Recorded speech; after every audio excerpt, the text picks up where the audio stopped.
Assalamualaikum warahmatullahi wabarakatuh. Salam sejahtera untuk kita semua. Bertemu lagi dengan saya Rini Malpiani di mata kuliah Interaksi Manusia dan Komputer. Dalam kehidupan sehari-hari, manusia tidak dapat terlepas dari yang namanya komputer. Manusia membutuhkan komputer untuk mendukung kegiatannya, baik itu dalam pekerjaan di kantor maupun dalam kegiatan yang berhubungan dengan rumah tangga. Manusia dapat memanfaatkan komputer atau mesin karena adanya antarmuka atau interface yang merupakan media untuk memberikan perintah kepada komputer atau mesin. Nah, pada modul 1 ini akan diberikan materi tentang antarmuka manusia dan komputer. Jadi di sini antarmuka untuk memberikan pemahaman kepada mahasiswa bagaimana interaksi manusia dan komputer itu dapat berlangsung. Setelah mempelajari modul ini, diharapkan Anda dapat memahami pentingnya antarmuka antara manusia dan komputer, kemudian juga memahami pentingnya bidang studi yang mendukung mekanisme antarmuka antara manusia dan komputer, juga menjelaskan strategi tentang pengembangan antarmuka. Nah, kita masuk dalam materinya, antarmuka manusia dan komputer. Prinsip dasar sebuah sistem komputer itu ada 3. Ada masukan atau input, ada proses, kemudian ada keluaran atau output.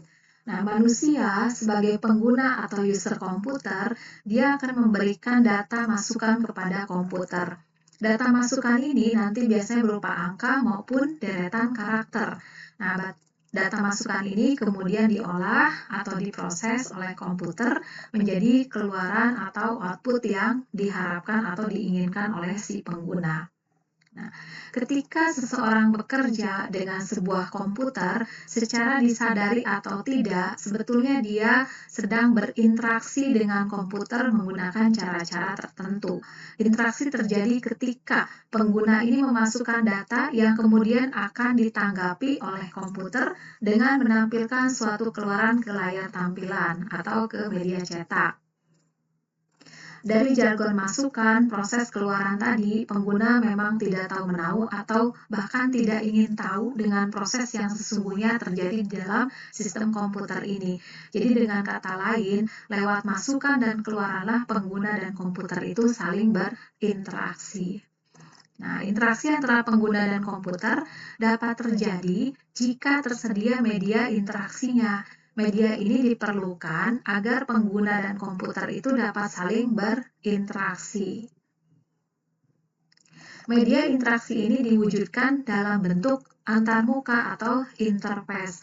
Antarmuka yang dirancang dengan baik membuat si pengguna merasakan keramahan sistem komputer yang digunakannya. Nah, contoh yang sering kita jumpai adalah antarmuka dari paket Microsoft Office. Antarmuka ini sangat membantu pengguna mengenal sistem dengan cepat. Kita bisa melihat pada gambar tampilan di layar monitor ini.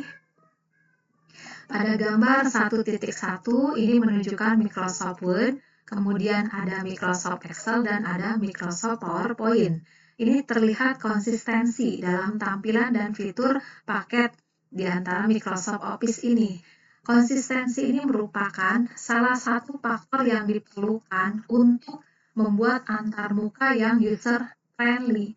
Karena apa? Setelah pengguna mempelajari salah satu aplikasi seperti Microsoft Word ini, maka pengguna dapat mempelajari dengan mudah aplikasi yang lainnya, mau Excel atau PowerPoint, karena sifatnya tadi konsistensi, mulai dari ikonnya semuanya sama, bentuk pas, bentuk copy, bentuk cut, semuanya sama. Jadi si pengguna tidak harus mempelajari dari awal lagi aplikasi yang lainnya. Nah, namun hanya mempelajari fitur yang dimaksudkan untuk aplikasi tertentu karena hal lainnya ini telah dipelajari.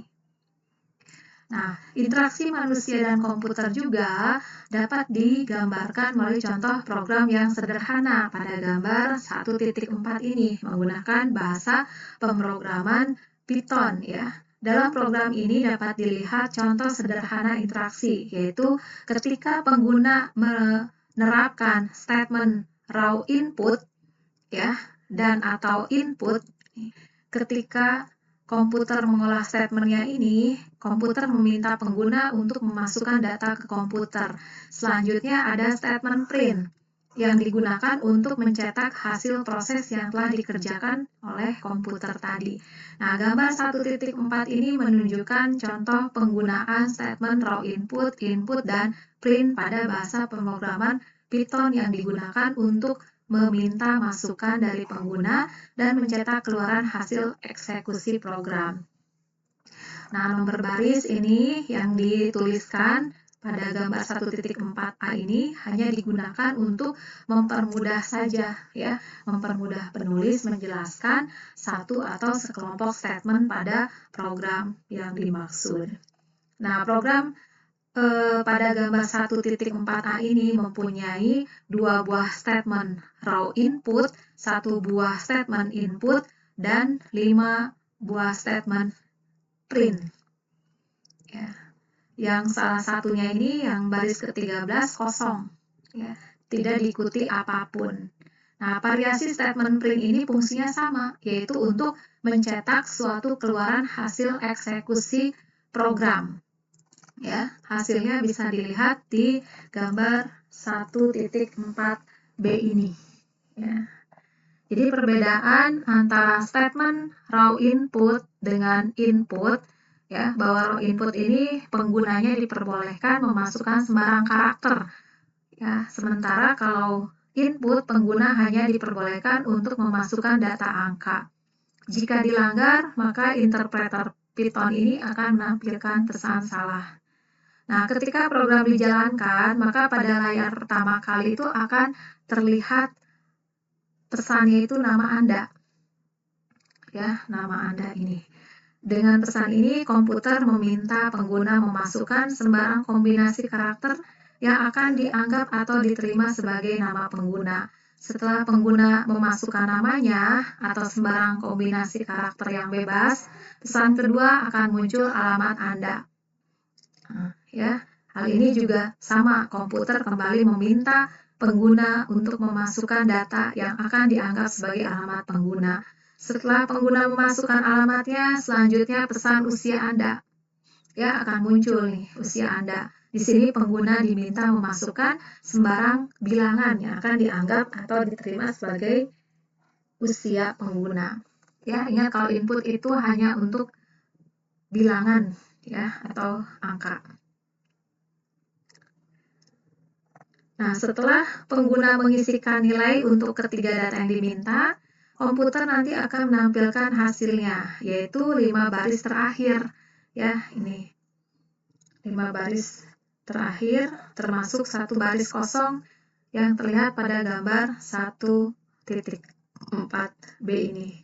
Penggunaan jenis huruf yang berbeda pada gambar 1.4b ini dimaksudkan agar pembaca ini dapat melihat perbedaan antara prompt atau pesan yang akan muncul yang ditulisnya dengan huruf miring dan isian oleh penggunanya ditulis dengan huruf tebal ya. Jadi ini yang pesan munculnya, ini yang diisi oleh si pengguna tadi huruf tebal dan keluarannya itu ditulis atau muncul dengan huruf miring dan tebal.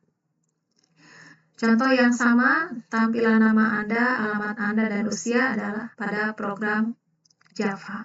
Ya, kita lihat di gambar 1.5. Nah, dalam program ini, contoh sederhana interaksi ketika si pengguna menerapkan statement input titik next line kurung buka kurung tutup atau input titik next in ya kurung buka kurung tutup dari baris ke-9 sampai ke-14 ini untuk memasukkan input yang diinginkan oleh user.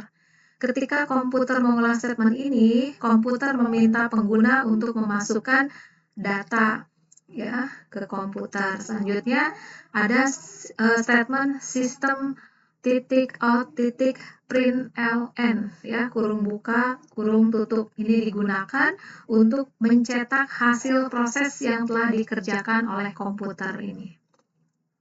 Nah, gambar 1.5 ini menunjukkan contoh penggunaan statement input titik next line kurung buka kurung tutup, kemudian input titik next in kurung buka kurung tutup, dan sistem titik out titik println kurung buka kurung tutup pada bahasa pemrograman Java yang digunakan untuk meminta masukan dari pengguna dan mencetak keluaran hasil eksekusi program.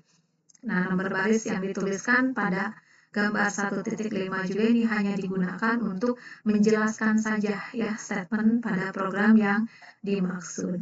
Nah, dengan perkembangan teknologi komputer yang semakin pesat, baik dalam bidang perangkat keras maupun perangkat lunak, maka ragam interaksi yang disajikan pada contoh ini menjadi tidak menarik lagi, kecuali untuk pengisian borang atau formulir. Ya, sekarang ini banyak ragam interaksi yang dapat kita jumpai dan paling banyak yang berbasis ya jendela, icon, ya dan sebagainya. Nah, gambar di sini ada 1.6 menunjukkan contoh tampilan yang dapat Anda lihat ketika seseorang ini menggunakan sistem operasi OS X Leopard pada komputer Apple Macintosh. Dalam tampilan ini dapat Anda lihat berbagai ragam interaksi antara lain ada menu ya, kemudian ada icon dan jendela.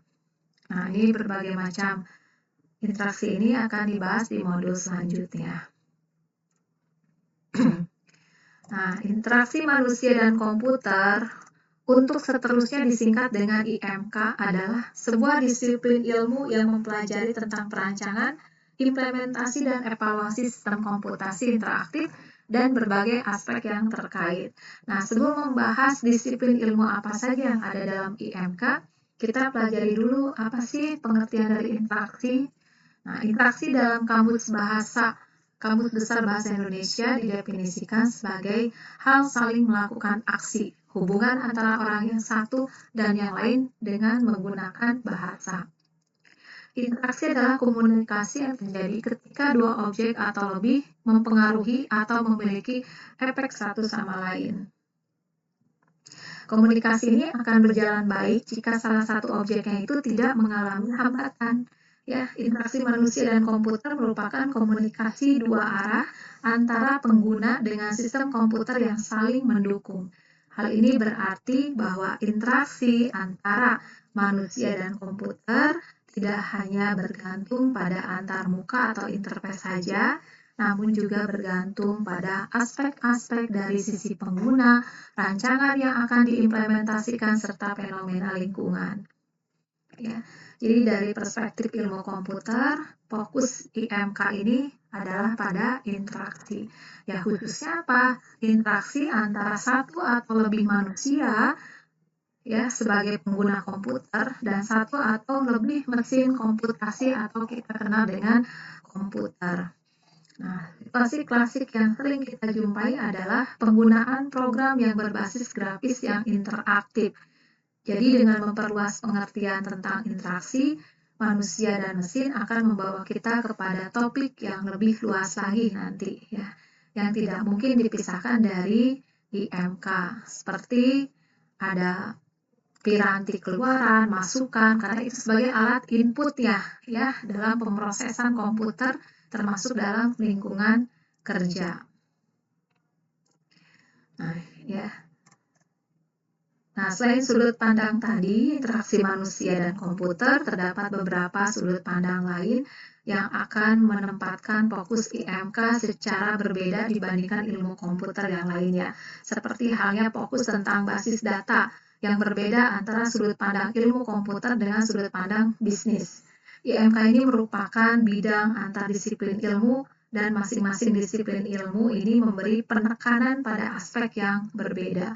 Beberapa disiplin ilmu yang berkaitan dengan IMK ada ilmu komputer, seni, psikologi, seni grafis, matematika, sosiologi, sampai ke linguistik. Ya.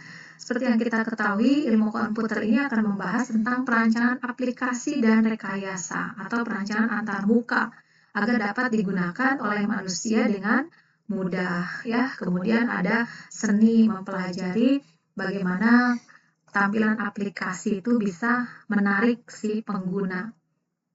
Kemudian ada psikologi, membahas tentang penerapan teori proses kognitif dan analisis empiris tentang perilaku si pengguna. Ya, seperti yang sudah kita sebutkan, bahwa kita ini selalu berharap agar program aplikasi yang kita buat itu dapat dimanfaatkan oleh si pengguna lain. Jadi setiap pengguna ini akan mempunyai sifat yang berbeda satu dengan yang lainnya. Sehingga perancang sistem interaksi manusia komputer juga harus mempelajari aspek psikologi pengguna untuk dapat memahami bagaimana pengguna nanti dapat menggunakan sifat dan kebiasaan baiknya ya dalam menggunakan komputer. Kemudian menggunakan persepsi dan pengolahan kognitif serta juga keterampilan motorik yang dimilikinya. Karena setiap orang itu berbeda. Contohnya dalam ngetik. Ya, ada dalam waktu 5 menit bisa sampai 5 lembar, bahkan 5 lembar itu bisa 1 menit. Nah, itu termasuk dalam keterampilan motorik ada di psikologi ini. Ya, kemudian ada matematika, minimal menguasai dasar perhitungan. Kemudian ada seni grafis ya atau tipografi. Ada kalimat bijak yang mengatakan bahwa sebuah gambar dapat bermakna satu dengan 1000 kata. Jadi dalam dunia komputer, kalimat ini dapat diartikan bahwa gambar dapat digunakan sebagai sarana dialog yang cukup efektif antara manusia dengan komputer. Jadi keahlian merancang grafik dan tipografi itu juga menjadi salah satu kunci penting dalam menunjang keberhasilan sistem manusia dan komputer. Ya, karena antarmuka yang disusunnya nanti dapat menjadi semakin luas dan ampuh. Kemudian ada sosiologi, ya berkaitan dengan studi tentang pengaruh sistem manusia komputer dalam struktur sosial. Kemudian ada AI, Artificial Intelligence, sekarang banyak sekali ya yang sudah menggunakan AI, aplikasi-aplikasi. Kemudian ada antropologi, filosofi, linguistik, ini sebagai bahasa ya. Ada yang lainnya ya, masih banyak yang lainnya yang berkaitan dengan disiplin ilmu IMK ini. Jadi antarmuka atau interface mempunyai pengaruh yang sangat besar bagi pengguna. Ya, antarmuka yang ramah atau user friendly sangat membantu pengguna dalam berinteraksi dengan komputer sehingga berpengaruh terhadap efektivitas kerjanya. Jadi interaksi manusia dan komputer merupakan sebuah disiplin ilmu yang mempelajari tentang perancangan, implementasi, dan evaluasi sistem komputasi interaktif dan berbagai aspek terkait yang didukung oleh berbagai disiplin ilmu lain, antara lain ilmu komputer, psikologi, antropologi, sosiologi, dan sebagainya. Ya. Nah, untuk lebih memahami lagi materi yang sudah disajikan, ya, maka kerjakan latihan berikut ini. Ya, sekian, terima kasih atas perhatiannya. Assalamualaikum warahmatullahi wabarakatuh.